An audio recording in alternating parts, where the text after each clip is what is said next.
দিবানিশি তোমায় ভেবে হয়েছি ব্যাকুল, তুমি আমার প্রিয় নবী মুহাম্মদ রাসূল।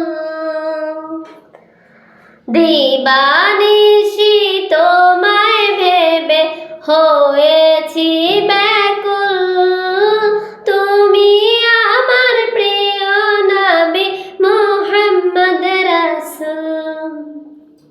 তোমার নামে দুরূদ পড়ে এই ধরণীর কুল, তুমি আমার প্রিয় নবী মুহাম্মদ রাসূল। তুমি আমার প্রিয় নবী মুহাম্মদ রাসূল। দূর আলমে এসেছিলে গো তুমি মরুর রবি, তোমার প্রেমের কবিতা লিখে যাই কত যে